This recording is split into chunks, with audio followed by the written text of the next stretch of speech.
No, Solon and Clear Creek. Clear Creek's the number one team in the state. They're unbeaten. So. Oh, yeah, it's Womack. Okay, duh. Yeah. And then for Prep Dig, there's like Mount Vernon and Marion and some other good programs too. I think Center Point in Womack? I think they are. All right, let me get the YouTube.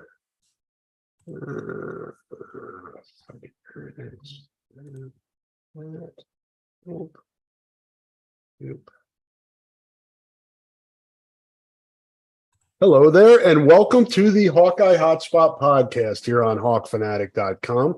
Appreciate the sponsorship from Wild Rose and Edward Jones that you heard at the top of the podcast. It is Thursday, October the 12th, 2023. I am Rob Howe, joined by Scott Docterman from The Athletic.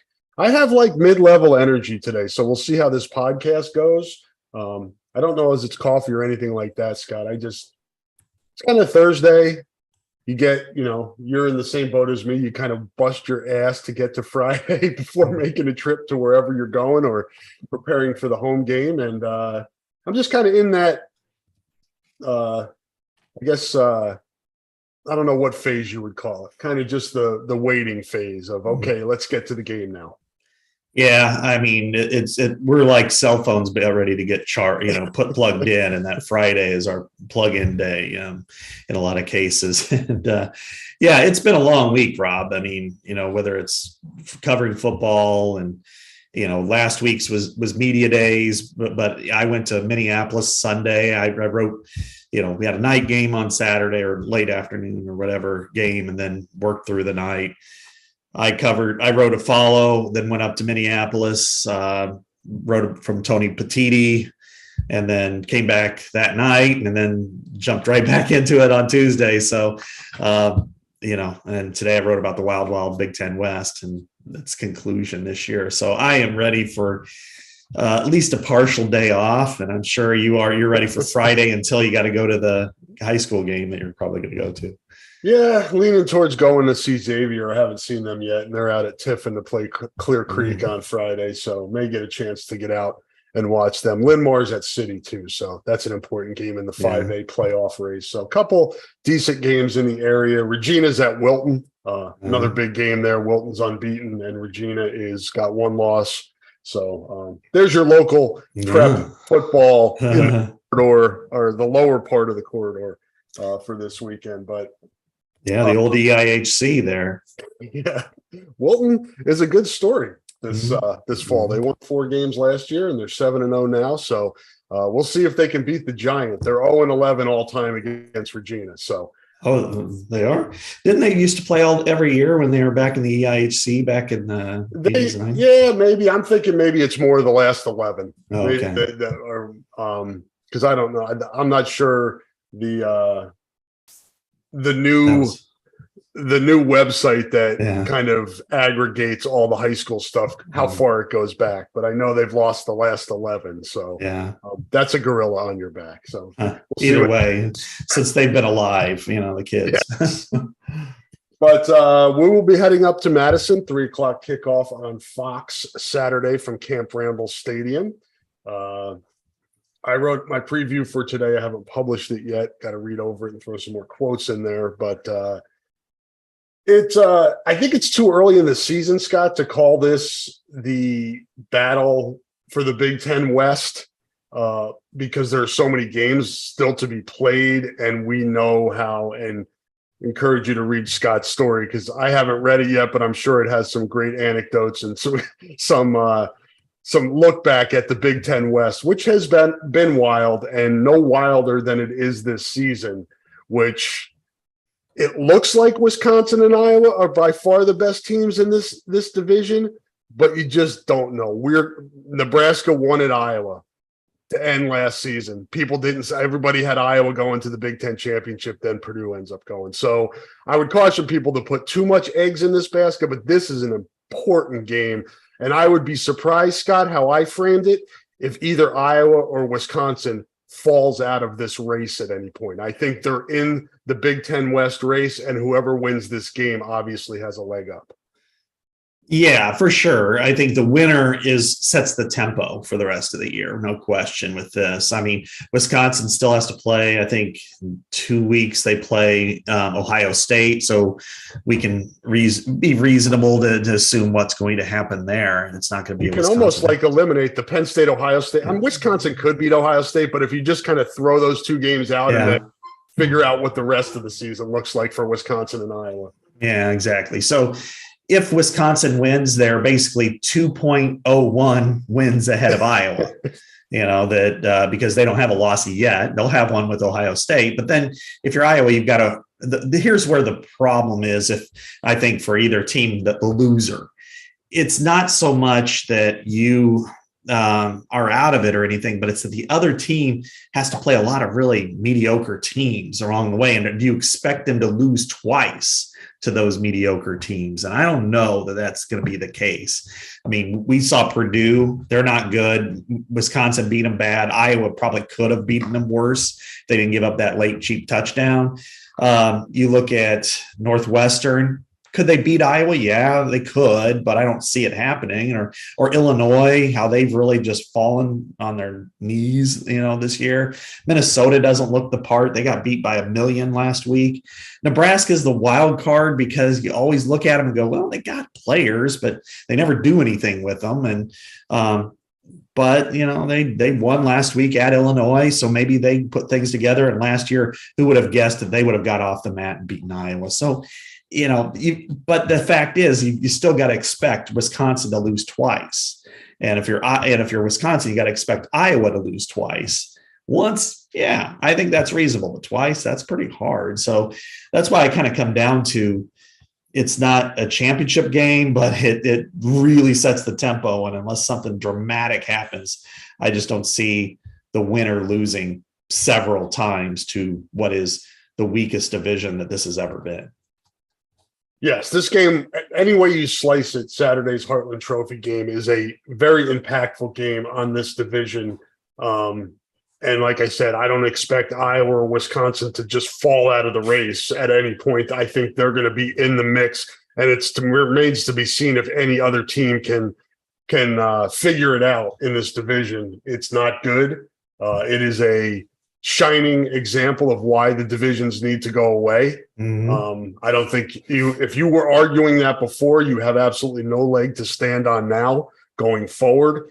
And I would submit, Scott, that this could be the most impactful Wisconsin-Iowa game for a while, because again, the winner gets a huge leg up on a one-game shot. I mean, we sit here today and you'd be hard-pressed to find somebody who thinks Wisconsin or Iowa is going to beat Penn State, Ohio State, or Michigan in Indianapolis. But it's a one-game shot, and you never know. And going forward, that one-game shot goes away.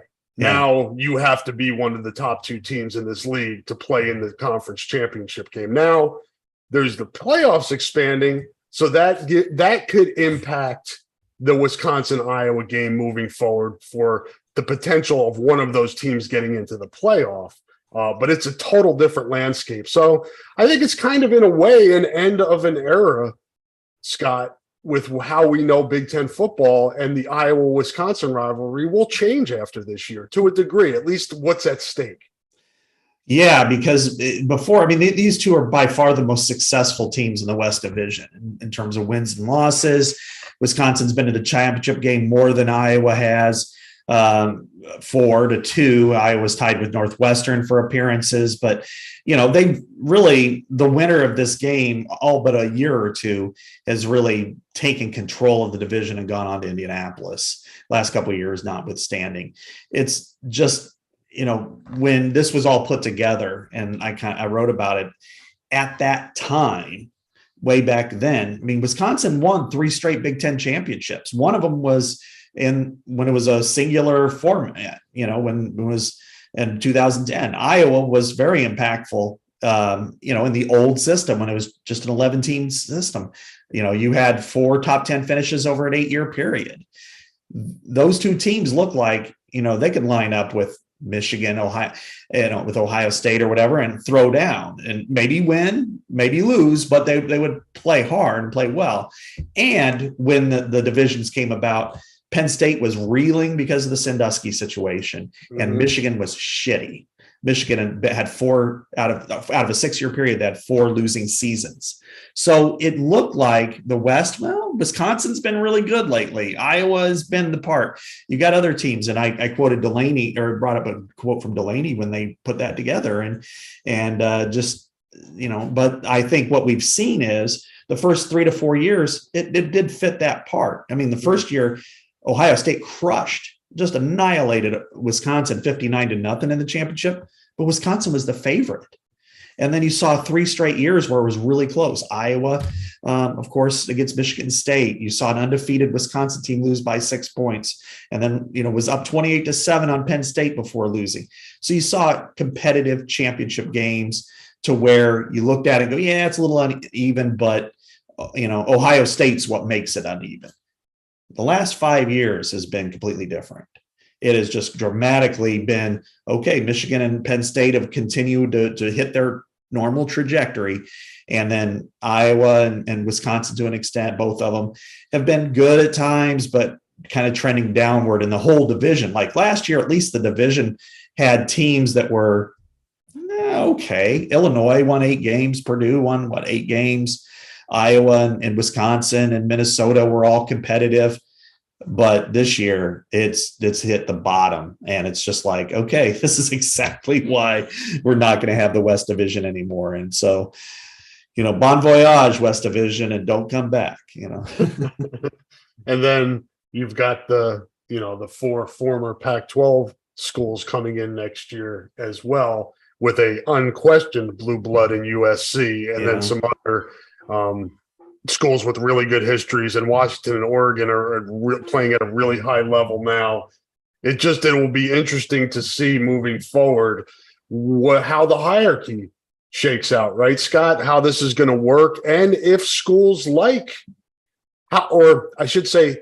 are the chances that schools like Iowa and Wisconsin and Maryland, and I'm trying to think who else, Minnesota even, or Nebraska, which of that group is going to be able to move up into that top half of the Big Ten or stay up there?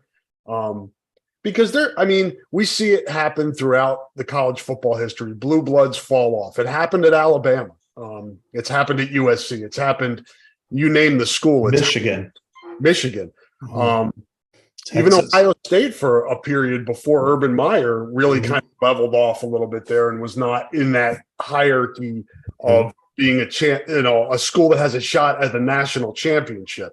Like, you look at Michigan, Ohio State, and Penn State, you would say all of those schools are contenders for a national championship this year, along with USC, potentially Washington and Oregon too, although Washington and Oregon play this week. But, what's the future for the other programs in this league? And does the focus shift now from how hard it is to win a conference championship with 18 teams? Is just, that the level of difficulty is really high to be better than all of those blue bloods that we mentioned. Now, I guess the focus changes to, what do we have to do to be one of those 12 teams at the end of the season? Yeah, that's you're right. It's in some ways it's a lot like what you think of in basketball, because Iowa hasn't won a conference championship, a regular season conference championship, since 1979, and that's important. But it's not the pinnacle. The pinnacle is advancing in March, and that hasn't happened either. That hasn't happened either. Spoiler. Sorry, guys. Don't want to bring that up. But realistically, if your choices are go to the Final Four versus go to the win the Big Ten regular season title, it's a no-brainer. Now, the current situation this year, notwithstanding, but in the past, if you won the Big Ten championship, you had a really good chance of then going on to the Final Four or the college football playoff. Like 2015 in Iowa's case. Exactly. And a couple of years ago, probably not. But But most years, if you're at 1 loss or 0 losses, you've got a really strong case.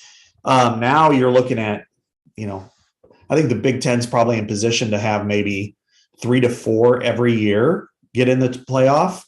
And you want to be in that discussion, which means you've got to be at least 7-2.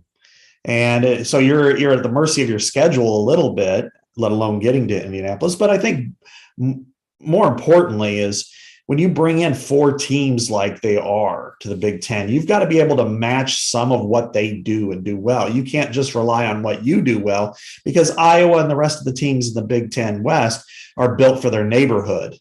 They're built to win the Big Ten West. And what does everybody do? They play, really physical football. They're risk averse in a lot of ways. They run the football or try to. It's physical line of scrimmage play, and that's well and good.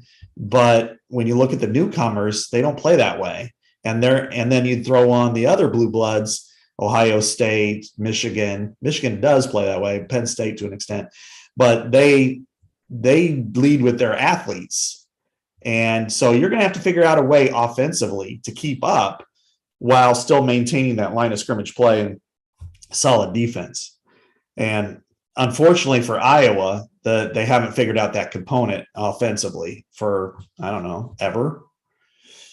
So that's what they're going to have to do, because if they can't figure that out, you are, wasting away in Mediocreville. That's really, I think, I've noticed the discussion starting to pick up steam, heading down that path of what we're talking about, Scott, and Iowa's offense, how it translates into the future, not only of the Big Ten, but college football. Because what's happening right now with Iowa football is insane. Mm-hmm.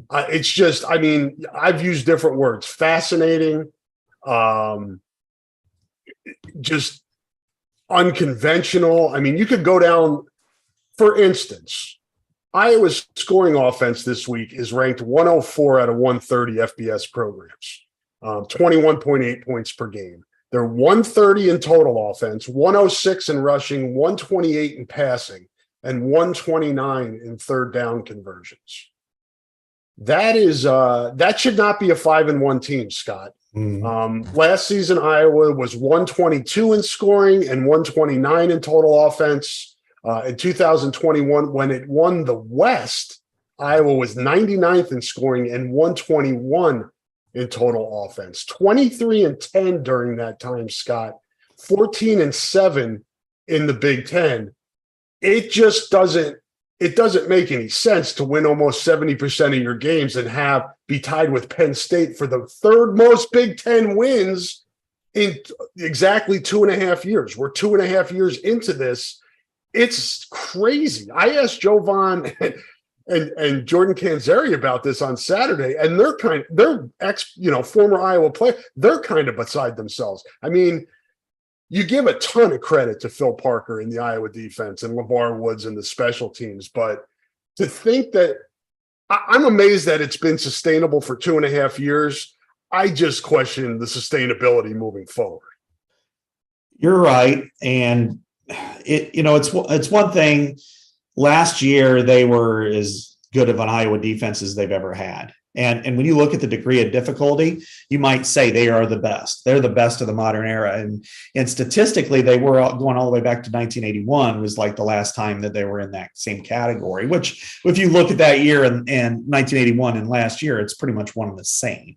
Offensively, they were there were a lot of things there we could say bad both years. Normally they would get their comeuppance like this year. But when you look at their competition, and this is the problem with the Big Ten West, you don't see Purdue having an offense. You don't see Illinois taking that next step. You don't see Minnesota doing the same thing.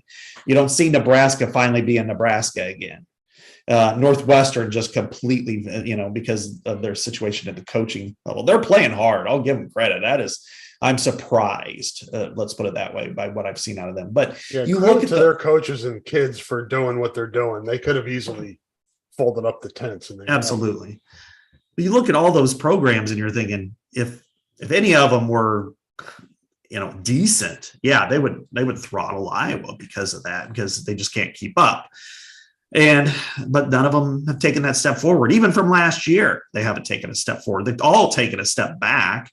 Nebraska being the wild card. Wisconsin's trying something different, and I think this probably parlays them much better in the future. I don't know about the present. If they can play the similar kind of defense that they have, and if this new offense that they've been, with 11 personnel, 3 or 4 wide receivers, if they can work that to their advantage, then they're going to be years ahead of Iowa. It's interesting, isn't it, Scott, that what Wisconsin is doing is what a lot of Iowa fans want done. Yeah, exactly. They want modernized offense, but really the same kick-ass defense. Yeah, and right. Wisconsin's showing us, or going to be an example if it works in this league. Mm-hmm. It makes perfect sense, Rob.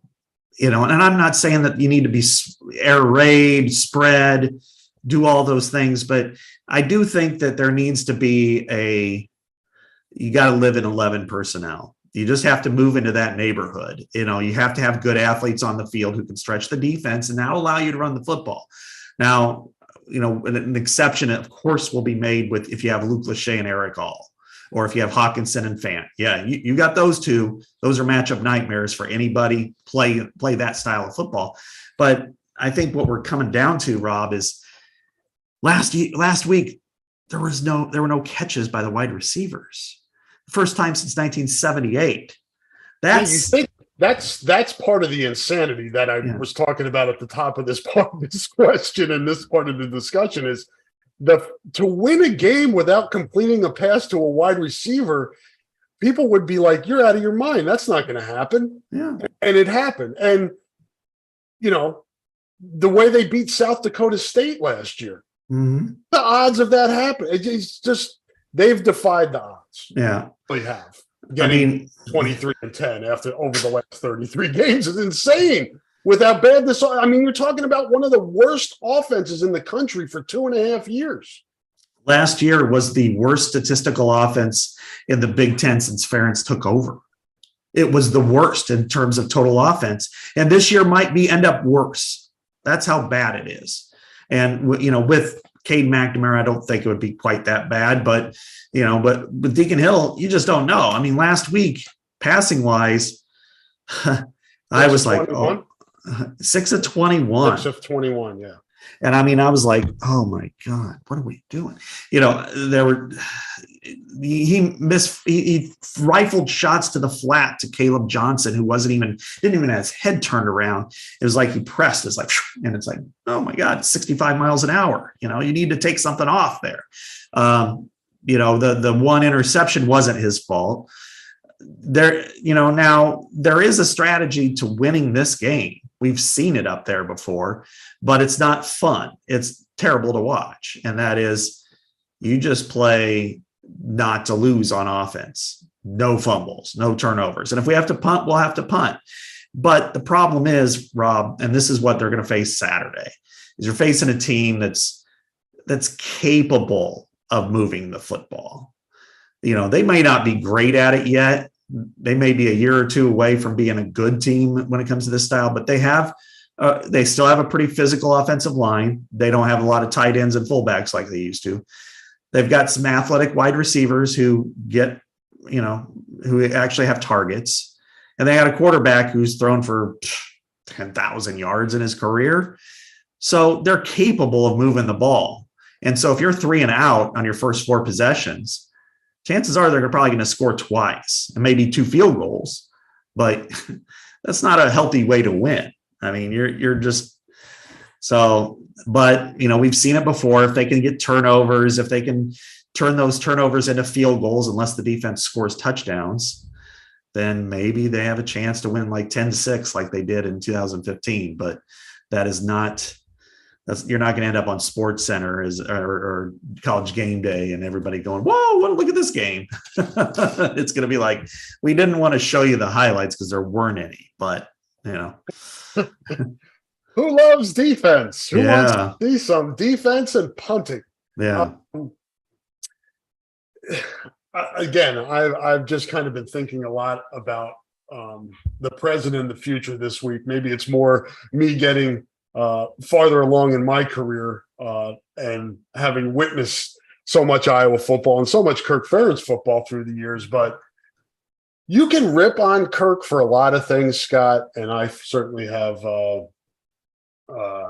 things that I wish were different about Kirk Ferentz. But I think self-awareness and awareness of what his football strengths, what his team's strengths are one of his best qualities.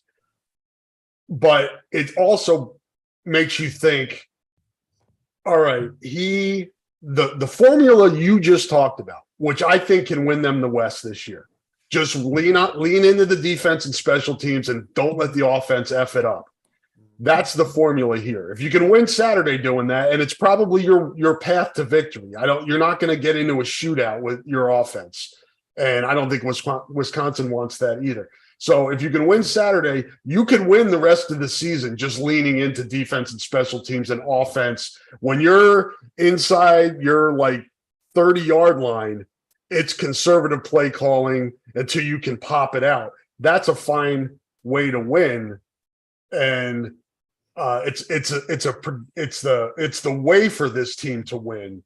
But I also wonder sometimes if Kirk has enough faith in his guys on the offensive side of the football, and what they might be able to do, given a little bit longer leash. And maybe that's not the case this year, Scott. Maybe you look at this offense and say, it's not. There's nothing there that can be accomplished with this offense.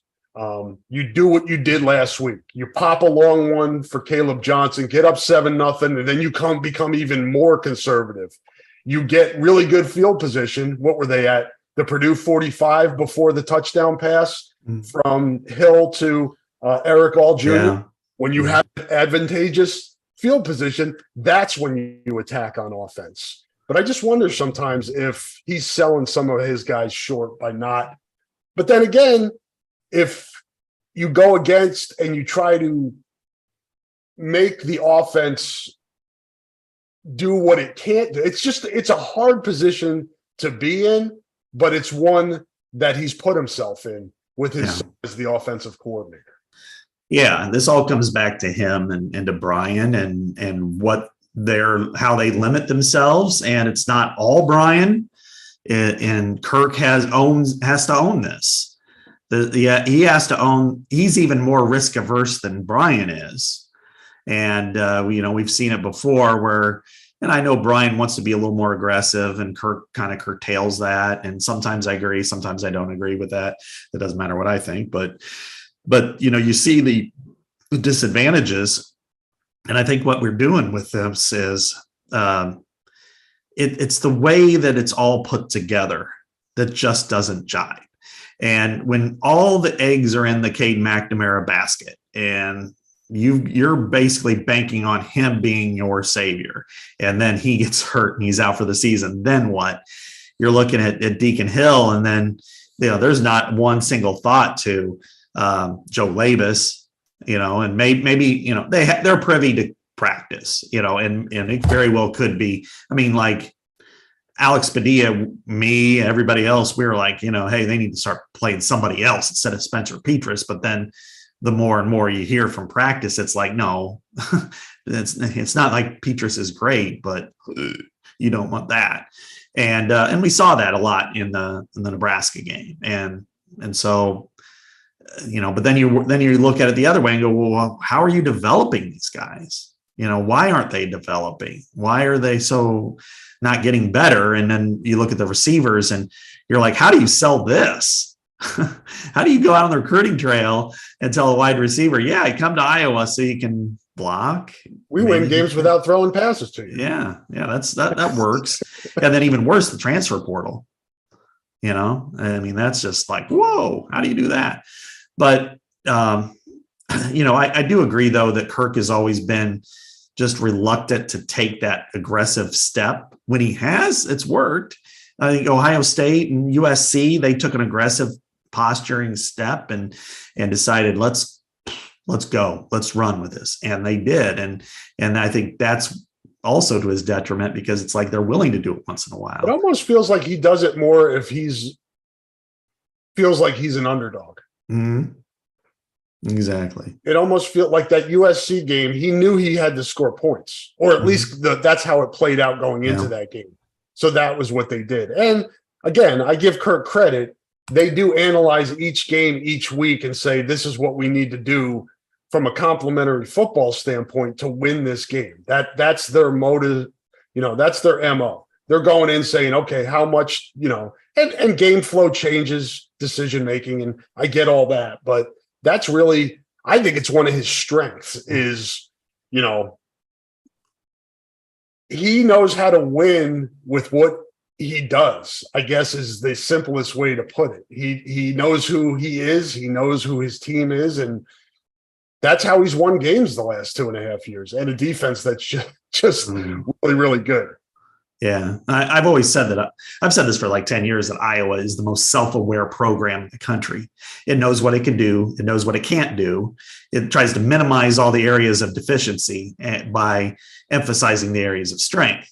And you look at it in recruiting, that, okay, it's easier to go out and find 6'5", 255 offensive linemen from small town Iowa and build them into a starter and an eventual NFL player than it is to go find, 4'4" wide receiver and turn them into a weapon in their offense. But the problem is when there are shortcomings or that philosophy doesn't work, then that's when you get kind of what you've had last few years. This is going to be a game about running the ball. If they can run the ball with effectiveness, then they'll be successful, and if they don't turn it over, that'll increase their odds of winning. And then you look at Deacon Hill. I mean, my guess is, and it's kind of played out this way, Rob, last week, was they'll survive all the misfires as long as they're not interceptions. Yep. And then they're going to fire, what's his best strength? Big arm.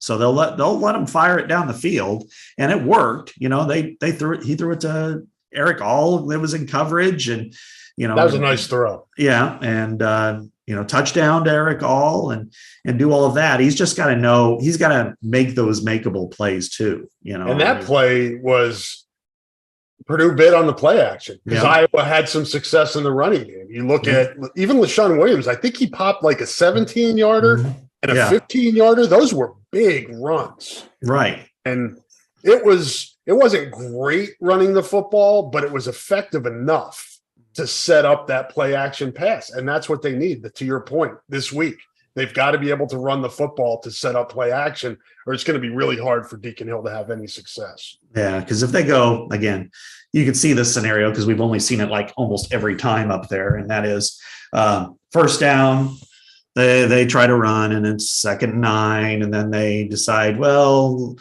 we're inside our own 20-ish area. Let's run again. And then it's 3rd and 8, and then incomplete, and play punt ball. And then all of a sudden you start to get a little bit anxious, or he gets anxious. Deacon Hill does. And, it's early in the second quarter and there's no score. And then he throws an interception, and then, you just start hearing, the Wisconsin roll on or whatever they call it, music over and over and over and over and over again. And then next thing you know, you're down 10-0 at halftime. And it's like, here we go, Penn State part 2. So, but that's why they have to run the football. They have to get a couple of first downs, I think, on just about every possession. That doesn't mean that they have to score on every possession, but if they can get the ball at the 25 and move it to the 50 and then punt, put Wisconsin inside their own 10, and then they get the ball at the 50 again with more opportunities,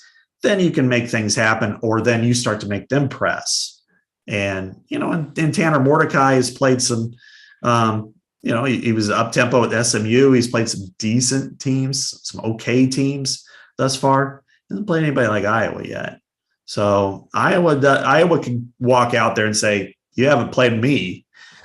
We got Cooper Jean back here, we're all right. We intercepted a pass last year. It was only one big pass, and otherwise they pretty much held them without anything, on the field. So I can see Iowa's defense having a little swagger going into this game too. Purdue tried to beat Iowa at its own game and failed because Ryan Walters was willing to punt. They did some things that were pretty conservative too in that game, which then set up that touchdown for Iowa because they were punting back and forth to each other, and Iowa won the field position game, got it at the 45, big run, touchdown pass, boom, boom. That's the formula for Iowa. And if the other team's willing to play that, it'll be interesting to see if Wisconsin decides to play that way, decides to play that conservative, let's strike when the opportunity's there, and let's not do anything stupid offensively. We'll see how that works. I'll talk more about Wisconsin after the break, Scott, but I wanted to we're halfway through the season. I think it's a good time at this spot where we are to kind of talk about just kind of Iowa football from the macro standpoint, which we've kind of done here to a degree, but let's just say scenario-wise that Iowa wins this division and ends up going, I don't know, 10-2 during the regular season. And they win this way. The way we saw them win this past week, that's how it happens. Yeah.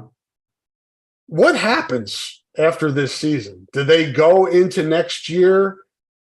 I know Cade's supposed to come back, and you hope that's the case.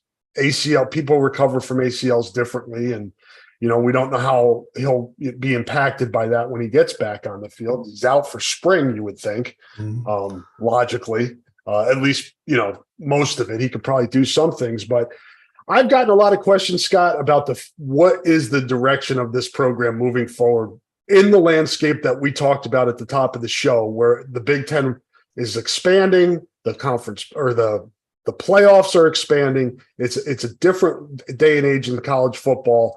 People, I think, are worried that Iowa's succeeded up to this point with what it's doing, but it's a very slippery slope, and it can't keep doing this going forward. And what's the path there? We talked about the difficulties there are going to be in recruiting offense of players, not only high school, but in the portal next year. You got Seth Anderson and Caleb Brown. You convinced them to come that things were going to be better than what they saw last year, and it hasn't been. Can they do that again? Can they go in the portal and get receivers that will help them, not just guys that want to come here? Is the offensive line being developed the way it has been in the past? What's going on at receiver as a whole? Those two position groups, to me specifically, carry the most question marks in terms of recruiting and development and where they need to be going into the future. Because both of those position groups need to be better moving forward. And it seems like we've had this conversation annually now for years. Yeah. The offensive line is interesting because I see some talent and I see that they have developed and they've gotten better. And it was funny. Yesterday with George Barnett, I brought up the Caleb Johnson touchdown. And I said, I haven't seen a play blocked that well in a long, long time because, first of all, Connor Colby kind of described it to me and said, I saw the nose shift over, which meant I had the backside here. And then he walled that off perfectly, took out pretty much two guys. Logan Jones then rode the nose all the way down the line of scrimmage. Then you saw Rusty Feth take a linebacker and take him for a ride vertically. They blocked the edge, and then it was about Caleb Johnson hitting the edge and then motoring into the end zone. But I won't say every back could do that, but a lot of backs could. And but that you can't block that way every play. But I think that was, and then George is like, can I take this to my guys? Because I got it the way I described it. So I see there's development there. I do see the improvement. What I wonder about is, I think they're playing with one center and four guards. And the problem is when you have an elite pass rusher, especially on the edge, it's going to be hard for them to block that. And I think we saw that with Penn State, and you're going to see that if they get to the Big Ten championship game. I think they're capable of developing that still, whether that is still with George Barnett or if something else happens and they have somebody else there. Wide receiver is the one that I mean, it's almost scary though, Scott. You've got Mason Richmond as a 3-year starter at left tackle. And if you're viewing him as a guard, that's a problem to me within that position group, just in recruiting and development. I mean, left tackle, you should have somebody there that you're like, okay, this guy may be a guard in the NFL, but Alaric Jackson was a really damn good. Well, yeah, he was a damn good player. And you look at some of the guys that they either missed on or internally or externally. David Davidoff might have been that left tackle. Yeah, that's true. Joe Alt would have been, no question. He would have been there if they would have landed him. So they, and of course Caden Proctor. So, they're you can't just leave. It's funny in the NFL draft when every time somebody played left tackle in college, it's like, yeah, he's going to kick inside a guard or he's going to play right side. And I'm like, well, the NFL lines up with 32 left tackles starting every week, not 8. So somebody's going to have to play there. And I think that's kind of with Mason, that whether it's his arm length or whatever, I think he's playing pretty well. And I thought last week he played really well. But I don't think he's Alaric Jackson, who I thought was fantastic, fucking awesome in the zone run, blocking and everything. So I think we've seen guys like, and I don't want to pick on Mason because there are other positions here that maybe haven't developed and players that maybe haven't developed as we thought might, what the trajectory. Connor Colby is somebody who I personally thought would work at right tackle. Yeah.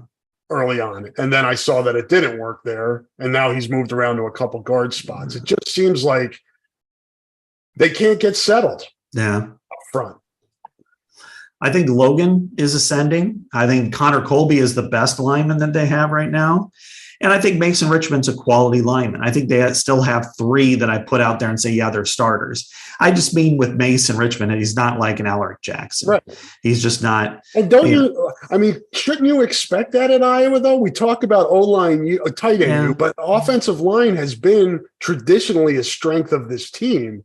And I think that's what people are wondering about, why there's been a drop-off over the last several years. Yeah, I mean, the thing is, you've had like Sheriff, and then you had Boone Myers, and there's a drop off, if you will, there. And then you had, Cole Croston was good, and he's probably like a Nick D. Young type, and it's just they got to roll with who they roll, and they have the injuries too. And I don't mean that. I certainly do not mean to denigrate Mason. I think he's a really good lineman. I think he's an NFL draft pick, but I just think that he's probably better suited in the future, as a guard, and probably in the next level. And so they don't have that one ass kicker on the edge. And I think for the most part, they'll live with that. Jennings Dunker, I think, has the body of a guard. They're trying to develop him out there, and maybe that's the way to work. And, and Dejon Parker, they've had a lot of, accident. He's been hurt a lot, and then that's kind of stunted his progress from coming in. So I think the offensive line will be okay, big picture. Wide receiver is the one that I'm like, there's problems. It's institutional. It's perpetual. It's been a decade in the making here, from recruitment to retention to allowing them to succeed, just all that issue, I think, is it the, and that really comes down to how do you formulate a plan in the future and attack it, because the status quo is not good enough when it comes to wide receivers. I mean, you've had Brandon Smith and Amir Smith-Marset who've been successful, but other than that, I think Tavon Smith was underutilized. I think, Nico Ragaini this year is underutilized. Get him in space. Let him catch the ball. I mean, he's had 8 catches this year. Came into the season with 125. I mean, God, you get him the ball. So anyway, there's my rant. Yeah, and I don't think, the offense wasn't any great shakes with Cade McNamara. Cade wasn't 100% healthy, I don't think, the whole time. He got closer before the final injury and missed a bunch of preparation time as well. But the offense still looked very stuck in like quicksand, and it has all year. So then we talked about this before the season, Scott. Is it the coaching and the scheme and the plan, or is it the personnel? Well, they got 2 offensive linemen in the portal. They got 2 wide receivers in the portal. They did really well with the tight end they got out of the portal.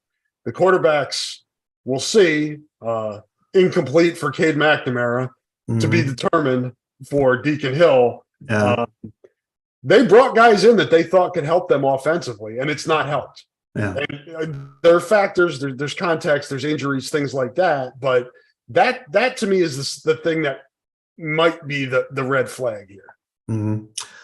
Right. I think after I just wanted to give them almost a benefit of the doubt, Rob, when they brought in all those guys, and they had statistically had worked at times. I mean, they hit 31-point average a couple of times under Brian Ferentz, and 18 and 20. The running game was really good in 20. They had tight ends that scored a lot, and a quarterback who threw 67 touchdowns in 3 seasons, and Nate Stanley. So they had some success offensively moving the ball and scoring points. So I thought, well, okay, I guess you can look at it as there are areas that, if you have better personnel, they should be better. But and then growth along the offensive line. We talked about all of that in the offseason a lot. Yep. And now I'm looking at it going, okay, you have growth up front.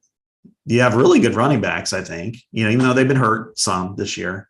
You have wide receivers. I think they look the part better than they did last year. Then you start to analyze, okay, when Charlie Jones went from, 20 catches to 110 or whatever it was, it's you. It's the scheme. It's the design. It's the play calling. It's how you put it all together and the personnel. So you can't just say it's because of the people not executing. You're not giving them the opportunity to win, because why is it that you are so terrible on third down? Why is it that you're not moving the ball effectively year after year after year? Why is it that your second down philosophy is not very sound? I mean, it's just that comes back to the offense. And then, risk averse. Yeah, I'd be risk averse too, if that's the only way you can win. But that's why people are fed up. And I get it, because it's supposed to be fun and entertaining. It's not an entertaining style of football. It gets the job done. But you go there and you want to see big plays too once in a while. You go to a basketball game, Rob. You don't want to see 49-44 with no dunks, and that's kind of where we're at with football. Yes, no doubt. And again, I am fascinated to see how the rest of this season plays out. What's done in terms of decisions, in terms of did they run it back again like they did this last year, and maybe just try to add more personnel and keep the system and the coaches in place. I don't know. I don't know how that sells, but I do know this: as bad as they were on offense last year, with a very, I would say, vanilla-ish type home schedule this year for 7 games, sold them all out. Yeah. Sold them all out before the season. So fans are buying it. If fans are buying it, I think the only thing that would change it is if there started to be empty seats. But what's really the motivation now? Well, I think for the fans, they bought in.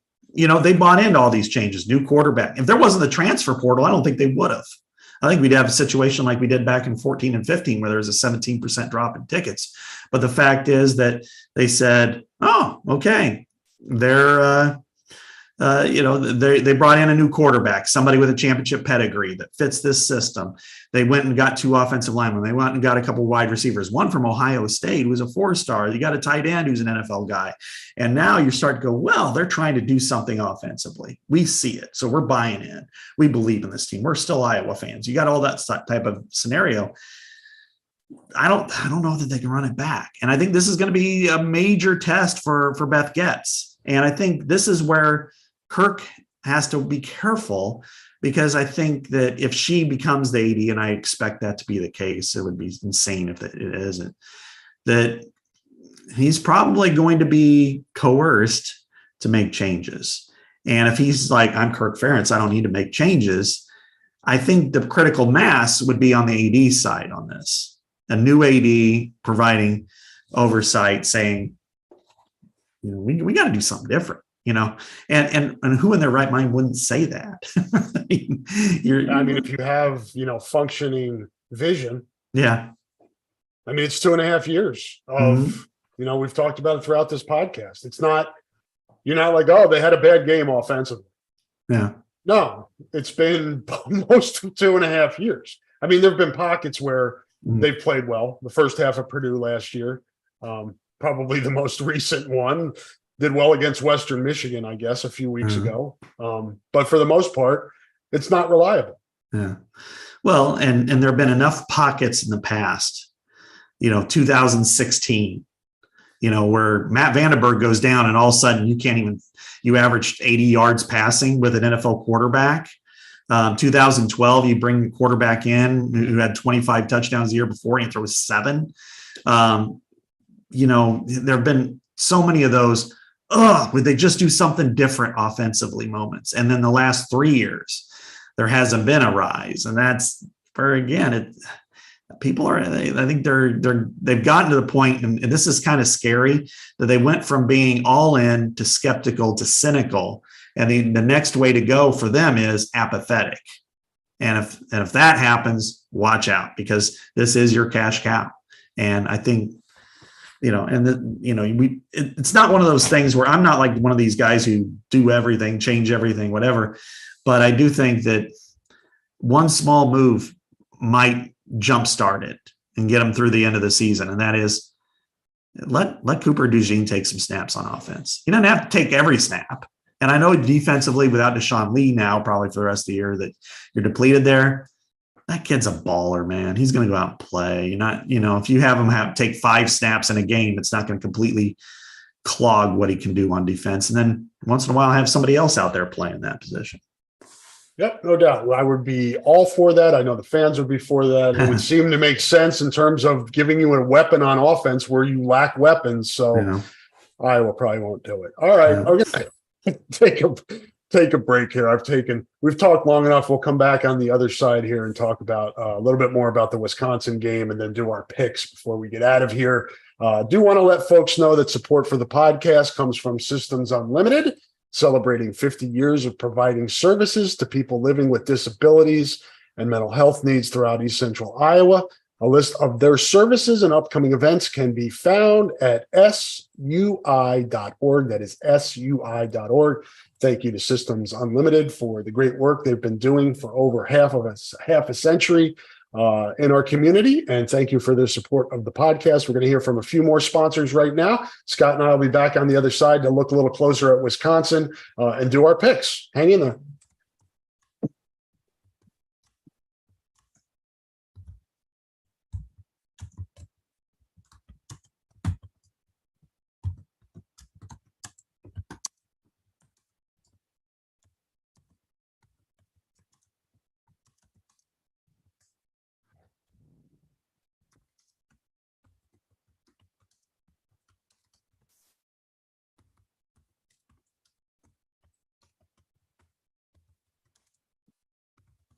We're back here on the Hawkeye Hotspot podcast on hawkfanatic.com. Programming note, mentioned this a couple times and I'll tweet this out as well. With me traveling to Wisconsin in the later start, the Rapid Reaction podcast with Jovan and Jordan will not be rapid at all. It'll be like the last 2 weeks where we do it roughly around 11 a.m. Central Time on Sunday morning. Just works best for those guys. It's really hard to get together the night of games, particularly when I'm on the road. So make a note of that, and we will talk to you Sunday morning, and those guys will have their expertise on what they saw of the Hawkeye game up in Madison. Scott, obviously, we've talked about Wisconsin a little bit. We have the story angle of Deacon Hill going back home, not home, but going back to where he came from, which was Wisconsin that recruited him at a high school in California, and John Budmeyer was involved in that. He's now the analyst at Iowa on the offensive side of the football. Helps Brian Ferentz with quarterback coaching and things like that. And so there's that angle. And then the other angle is the changes at Wisconsin that we talked about, just different offensive philosophy, some tweaks and changes on defense. Still 3 down, but they do some different things there. Just get the folks up to speed on kind of what they can expect from Wisconsin on both sides of the ball. We talked about Tanner Mordecai, the SMU transfer. Braylon Allen's still there at running back. Still have big-ass offensive linemen. A lot of the same things, but some differences. Yeah, the thing is, I don't think this – first of all, this team is not – it's not one of the Wisconsin great teams of the past that we've seen. This is not – there's not Jonathan Taylor rolling out there or and there's really no defender that every year there's like, oh, God, that guy's out there. TJ Watt, Vince Beagle, take your pick. Chanel, Leo Chanel, Nate Herbig last year, just every year there's that. I know this guy's going to Joe Schobert. Remember Joe the Show had like 4.5 TFLs on Beathard, and every play he was practically in on it, and just an amazing. They don't have that this year, which is probably a blessing for the Hawkeyes. And but they do have a solid unit. I think they are pretty. Yes, ding unit. They have some pretty good players. They're solid enough that they'll cause Iowa some problems. But I think offensively, what you look at is they are big up front and they are physical, but they run 11 personnel 90% of their snaps, which is just un-Wisconsin like. They last, we looked it up on True Media, PFF, and it was last year it was like 35%, and this year combined with 11 and 10, it's at 90%. So 3 or 4 wide receivers. So 9 out of every 10 plays they're that way. But the trick is usually you'd say, well, okay, you're going to be in pass situations. Braylon Allen's a stud too. He's big and physical. He's a little bit lighter than he was in the past. He's used a little bit more in the pass game. And if they spread you out, then you're going to have to be prepared, which is really what Iowa should do in the run game, which is spread you out. I was saying earlier, this is what Iowa fans want. Yeah, we can run the ball out of a spread set. Yeah. 3 wide. We can do it.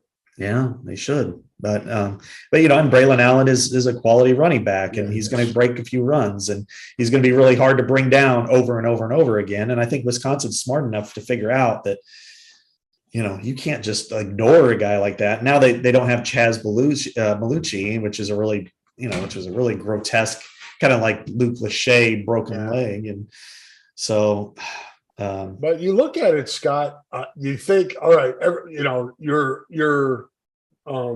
I think your mind or your memory or your impression of air raid is like this, just throwing the ball all over the place and Wisconsin does throw the ball, but it's ranked 16th nationally in rushing still, even with this different offensive philosophy.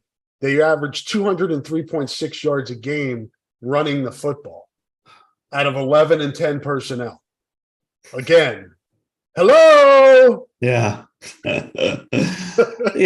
Every year, Rob, since we went to divisional play in the Big Ten, every year you look at Wisconsin's running numbers and go, why can't Iowa do that?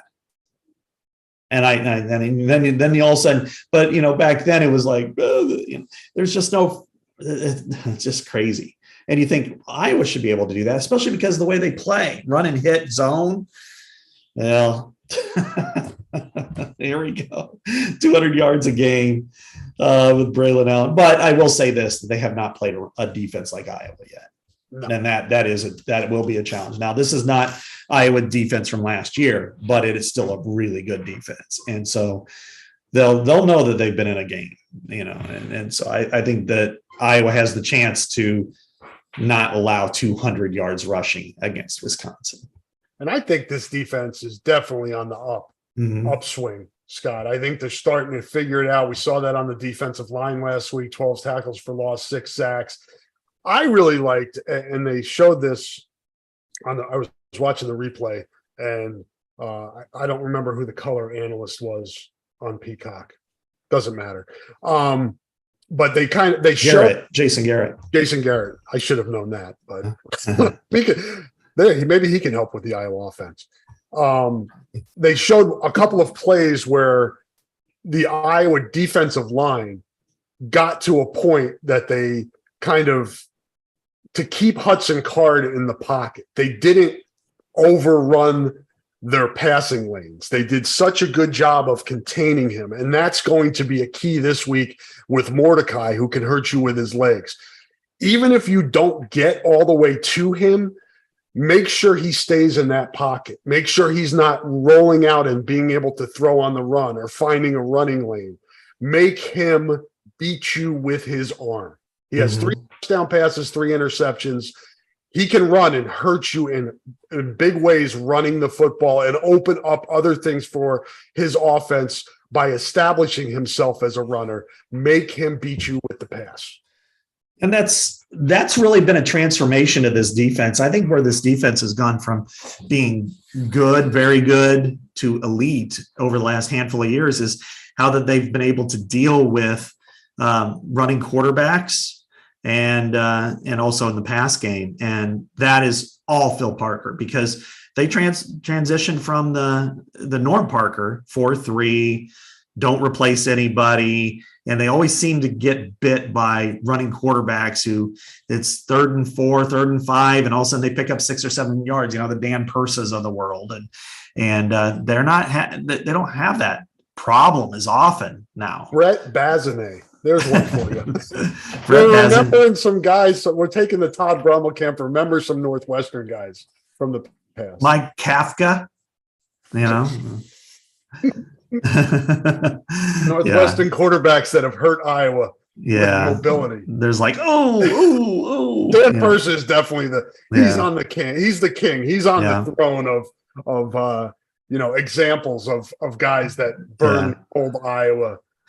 Base 4-3. Right. Kane Coulter was really good at that too. And so, you have all those, and they've been better about that. They've not allowed as much running. I mean, this defense is change after the Wisconsin game where they brought in Cash. I mean, that's been huge too. And I think this defense, it was kind of trying to get that getting a pattern or just kind of a flow to using Kyler Fisher and Sebastian Castro. I think they've got it. They're getting into a groove now with using those guys and them coming in and out and matching up seamlessly. What they've done, like last week, they were only in 4-3, 4 plays. I think there were 76. They were in cash. And how they've kind of, so when there is 4-3, Fisher comes in as an outside linebacker, and Castro goes to strong safety, and Wampa comes off, which is a little different. I didn't expect that, but that's what they've done the last 2 weeks. The other thing that they've done, though, is when they get into passing situations that they bring in Fisher for Nick Jackson. Yeah. And that's been a little bit better, too. There have been times, though, I think last week I was even more like, maybe you should bring in a 6th DB, as opposed to, maybe a safety type, Cohen Entringer or TJ Hall or something like that. So, but if there is an ironic part of this, Rob, it's Iowa switched its defense because of the way Wisconsin burned it in the old offense. Yeah. And now this defense is perfectly suited to compete against Wisconsin's new offense.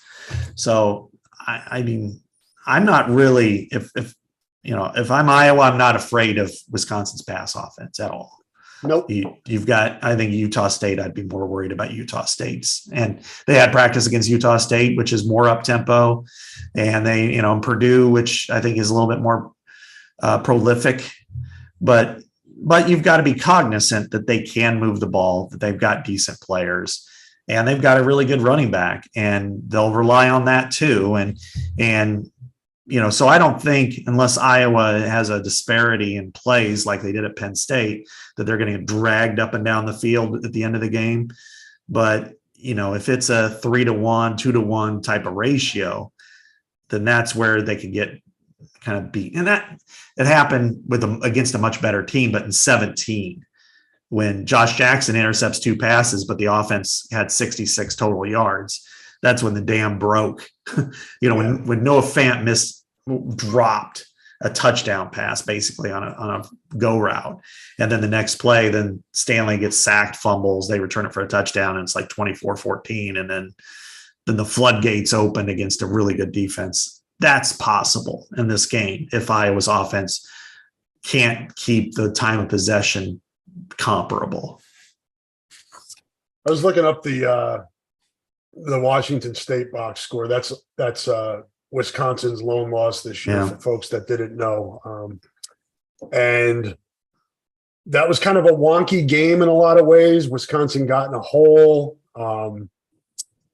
Washington State put up where they have completed 22 of 34 passes against Wisconsin. So I think Wisconsin is a little bit more susceptible to the passing game, which probably isn't good news for Iowa. But if they can get something going in the passing game against Wisconsin's defense, like we talked about, and maybe that's because I think Wisconsin's going to make, just like Iowa's going to make Mordecai beat through the air, Wisconsin's going to make Deacon Hill beat it through the air. There's no, you can't let Braylon Allen get off. He may get off anyway, even though you're trying to stop him, but you've got to do whatever you can to take him away and make Mordecai beat you with the pass. And they've got decent receivers, Skylar Bell. They've got some decent pass catchers, but we can talk more about how we see this game playing out when we do our picks. So why don't we jump into that, Scott? Okay. That sounds good, Rob. I stunk again, I'm sure. You only lost 2 last week. Oh, really? Yeah, we were pretty close to the same. I mean, I was 5-1, you were 4-2. The 2 that we lost weren't real bad losses. We both picked Maryland and took 19.5, and Ohio State won by 20. I saw that. And Maryland, they were a close game too. And then the other one, and again, you took Wisconsin, I took Rutgers, and it was Wisconsin minus 12.5, and it was kind of it was 24-13. So the odds makers are starting to get. It's at this point of the season. Well, it's probably the last few weeks. They need a few weeks to warm up. The odds makers are pretty warmed up right now. Yeah, exactly. So. Overall, with my 5-1 week, I'm 34-25-1. With your 4-2 week, you're 30-29-1. So hey, I'm above 500. I'll take it. Yeah, if now Iowa's completion percentage just needs to get there, which it's hard to believe it's that bad. It's freaking hard. I mean, just from a personal standpoint, Scott, and I know you feel this. It's really it's been hard. It's been a hard 2.5 years to watch Iowa's offense. Yeah, there were times the other day where I was shooting photos on the sideline, and I'm like, all right, they're running twice. They're going to incomplete, like you were talking about earlier. 2 runs, incomplete pass, punt. 2 runs, incomplete pass, punt. Yeah. Then the student section cheering, fire Brian Ferentz, and I chuckled to myself, and I'm like, have these people not watched Iowa football? Do they not know that this is coming? Yeah. Exactly. Well, look at I did that last week. A lot of work on tendencies. Yeah, and the tendencies of just and here's the funniest facepalm of the day, of the week, of the year, if you want to call it that, Rob. Going into the game, every single time they lined up in 13 personnel, 3 tight ends, they were under center. The first time they decided to go in shotgun with that was when they were inside the 5-yard line. The ball went over his head, Deacon Hill's head. It's like, all you need to do is sneak. Yeah, that was after DeJean's interception. Yeah, that was painful. It's like, God, again, outthinking yourself, trying to do too much. All you have to do is, you got a 260-pound running back and a quarterback. Just fucking, sneak it, but plow it in. Brotherly shove, as they say in the NFL. Push tush. Yeah, push tush. Push. Yeah, I hate that one, man. That one's like there's certain words where you're like, so I like brotherly shove better. It's unstoppable. And it's got a Philadelphia connection, which is good.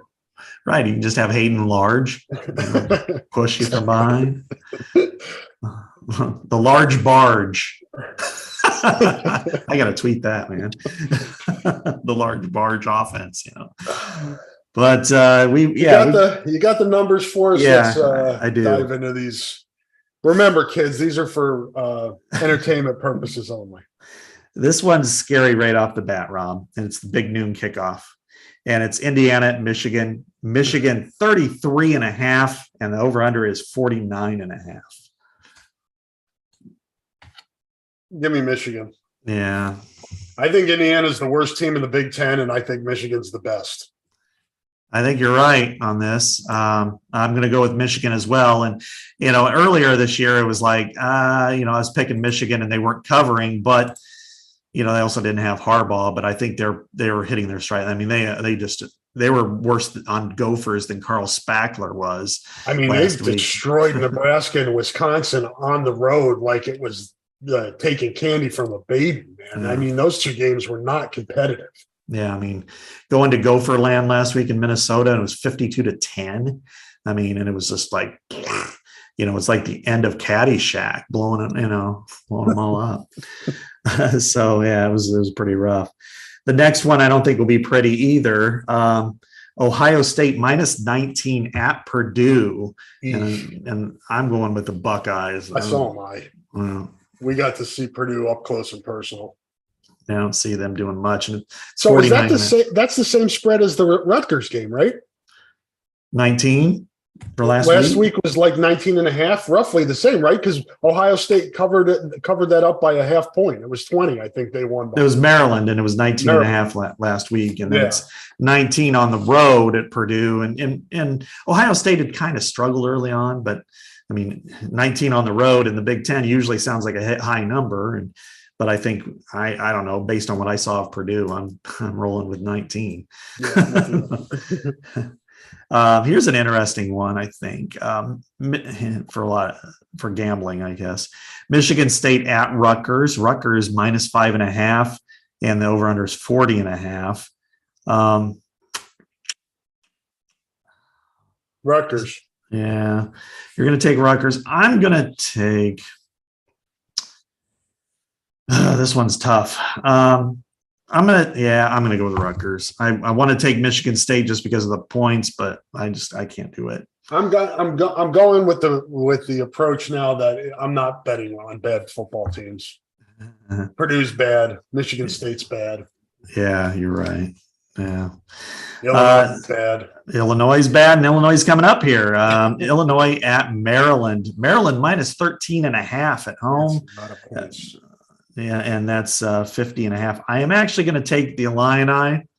I don't think they're any good, but Maryland is good, but Maryland usually has this kind of, I don't know, pregnant pause during the season. They lost last week, and they looked good for a half, and then they didn't look good, and then now they're at home and they're playing a bad Illinois team.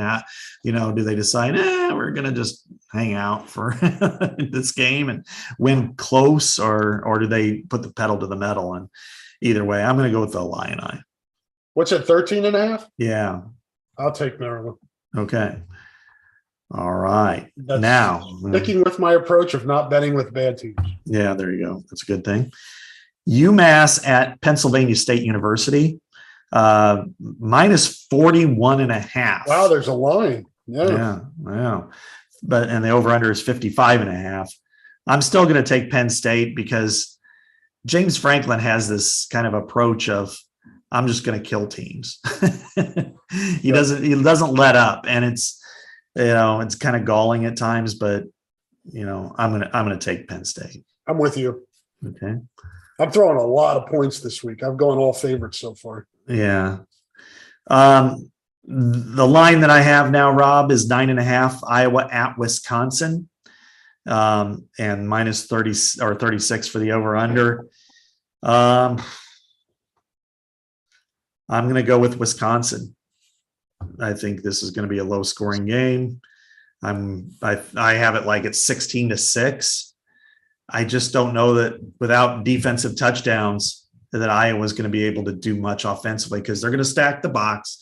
They're going to slow down the run unless there's a breakout. I don't see Iowa churning out at much more than 3 yards a carry, and I don't have a lot of faith that Deacon Hill can go into Madison and throw touchdown passes with any regularity. So, give me Wisconsin and throw the points.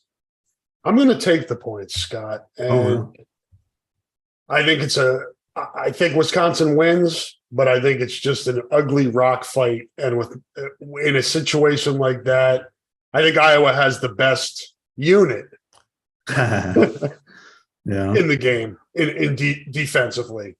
So I think I have faith into Iowa's defense. As long as Iowa's offense doesn't screw the defense, I think the defense can help keep it close enough to cover up that, or to keep it within that 9.5 points. Yeah, I don't doubt that if they can stay on the field and have more multi first down possessions than 3-and-outs.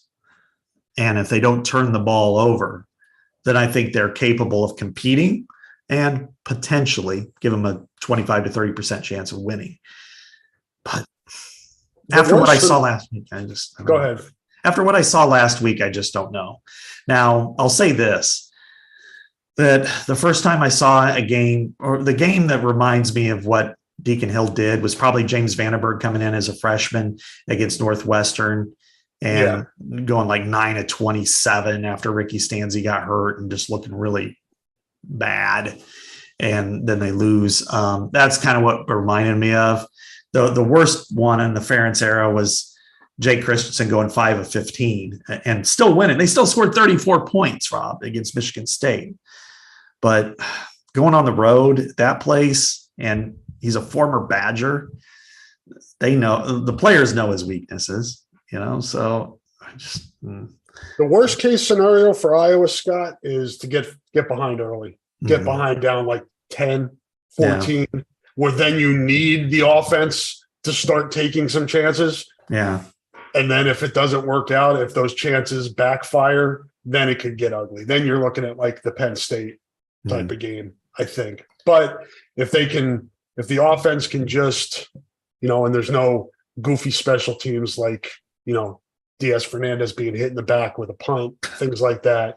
They can't have bad luck like that at all. They need to not shoot themselves in the foot offensively. And that's a big if. I admit it, what we saw last week, but you hope that, that the coaches got a better feel for what Deacon Hill can do in a game after last week, after the last 2 weeks.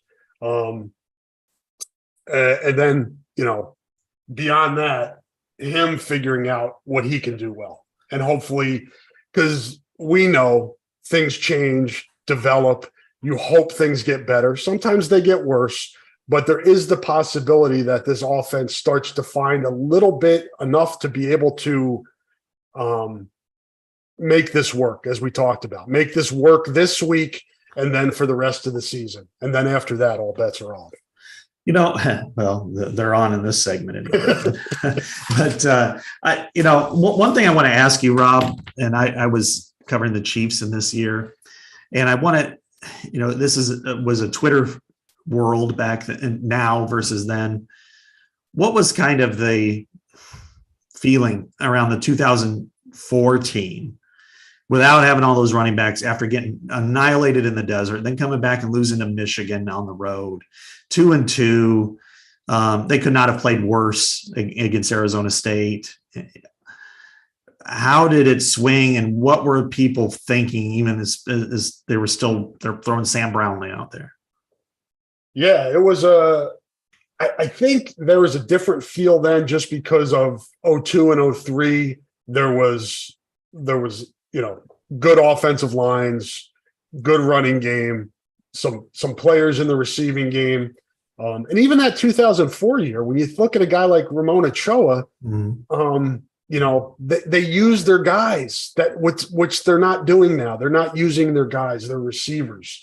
But that team, I think you look at that team, and if last year's defense wasn't the best in the Kirk Ferentz era, or back to 81, wherever you want to go, 04 is in that conversation. Yeah. That's how I would frame it. 04 is one of those defenses that is in the conversation for best of all time. And they leaned heavily into that and had good special teams as well. And they had a dynamic quarterback, man. Yeah. You know, Drew Tate, I mean, if you're looking maybe as good as Brad Banks was in 2002, he was surrounded by a lot of talent. If you're just looking at one season, and Drew Tate wasn't infallible, he had mistakes. He was a bit of a hothead at times. He'd fight with O'Keefe. Those were funny to see him come to the sidelines and those two screaming at each other. But you had a quarterback that you could rely on and could win games for you. And I don't know if Iowa's had that for a while. Probably not since Beathard. I think you look at, statistically back then, obviously the end of the season was legendary. To first of all, to beat Wisconsin in a winner take all for a share of the Big Ten title and win it at Kinnick. That'll never happen again, to be in that position. But then also, of course, the ending against LSU. But, he had 20 touchdowns and 14 interceptions and, but he could scramble and make plays. And they let him do that, Scott. Nobody likes interceptions, but you didn't have a choice. Yeah. You didn't have a running game. You had to let him make plays. And, when Stanzi was the same way, you look at the 2009, he had 17 touchdowns and 15 interceptions and he had 4 pick sixes. And, remember the Indiana game, he had 5 interceptions and then they came back and scored 28 points in the fourth quarter. And I think that's what the excitement level is. But, here's the thing. It's kind of weird, but you think about it, and I don't want to canonize Ken O'Keefe here, but he was the coordinator then. And whether Kirk allowed him to do that or let him do that, he did it. He allowed it to happen. And he was willing to make changes if necessary. And now it seems like they've gone more risk averse in these areas. And I don't know, man. That's where we are, man. I would say of the 3 offensive coordinators that Kirk Ferentz has had, and I don't know, maybe it's because of the dynamic that, O'Keefe was there from the beginning, so he was given a little bit more leeway and leash. But I thought of the 3, KOK did the best job of utilizing what the strengths were of his offense, not trying to do things just because it's the system or the scheme.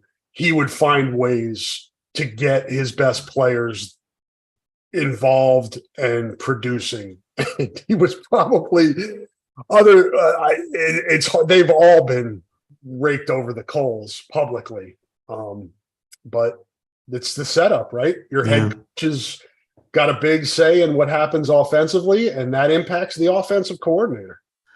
Yeah, he wasn't, and I started in Iowa in 2006, and there were a lot of issues at times, and I wasn't, I remember when he left, and I thought, well, this is probably good for Iowa to take a different step forward. Yeah. Instead, Greg Davis's scheme did not fit what I wanted to run. I mean, it was really it was like taking a leg that's got a slight fracture and then breaking it to where it's like this, when you have short passing game, nothing in the middle of the field with your tight ends.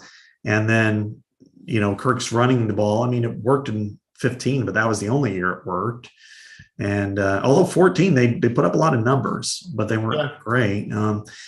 And then, with Brian, it seemed like they were trying to get more back to what they were under Ken O'Keefe, but they're also, Stanley could do things. It was 68 touchdown passes in 3 years, and you had the tight ends. So it did look good at times, but the last few years, it's just. I know we should probably get out of here because we're going long, but I wonder if the Ken O'Keefe, Brian Ferentz, Kirk Ferentz trio together was better, and it makes sense because John Budmeier's not experienced as Ken O'Keefe, and it's particularly in what Kirk wants.